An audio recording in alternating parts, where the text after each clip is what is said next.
xibaar yu wér te wóor ca tàng ba abonnez-vous pour ngeen di mën di jot suñuy vidéo. dal leen ak jàmm seen chaîne bi di Buzz 221 HD kii di Daouda Ngom di actuel ministre de l'environnement ci réewu Sénégal yëkkati na ay kàddu daal di xamal sénégalais yi que ne contrat armement bi nga xam ne dafa jaaroon ci loxo Abdou Karim Sall mu fi nekkoon ancien ministre de l'environnement ci régime président Macky Sall amal nañ ay audit jëmale ko ci li ni mel te état bi dina daal di jël responsabilité am ba képp ko amaloon akub ñaawteef jëmale ko ci contrat boobee yoon daal di lay teg taan yu mu la war a tànn ci li ni mel kii di Daouda Ngom ne dëgg la contrat 45 milliards d'armement boobee ñu signé woon ci régime président Macky Sall ne akub contrat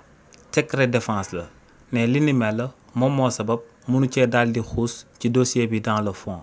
waaye nag ne lu leer ba am moom mooy que ne nguur gu bees gi amal na ay audit jëmale ko ci 45 milliards ci contrat d'armement boobee réewu Sénégal signé woon ak homme d'affaires bii di Boubacar Ima di akub homme d'affaires bi nga xam ne akub nigérien la nee nag kookee di Boubacar Ima ci contrat boobee dafa daal di jëli benn israélien homme d'affaires daal di ko fay def akub prête-nom ne homme d'affaires israélien boobee du kenn ku du David Benzekin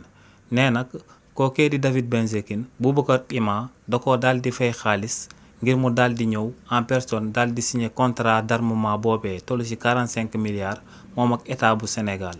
ginnaaw loolee la kookee di David Benzekin daal di ñibbi Israël daal di pare complètement ci contrat d'armement boobee ne lu ci des Boubacar Ima moom moo continuer di encaisser xaalis bi nga xam ne moom la état bu Sénégal di doon verser jëmale ko ci 45 milliards ci contrat d'armement boobee nee nag ci audit yi ñu daan amal gis nañ ci ay irrégularités yu bëri ndax ne kii di Boubacar Ima daa am ay armes yu mu waroon a daal di jox réewu Sénégal te ne lu ëpp ci armes yooyee ay armes yu baaxul la waaye tamit ne am na ay équipement yu mu waroon a jox réewu Sénégal te lu ëpp ci équipement yooyee ay équipement yu baaxul la nee nag sëgëm contrat boobee secret défense la mënut a dugg ba dans le fond waaye ne lu leer ba am moom mooy que ne képp ku ci daal di laale wala nga daal di ciy taqee te daal di ciy def li nga xam ne waroo ko cee def ne yoonu réewu Sénégal dina la daal di topp daal di jël daan ñu la war a daan daal di koy teg sa ndodd. xibaar yu wér te wóor ca tàng ba abonnez-vous pour ngeen di mën di jot suñuy vidéo.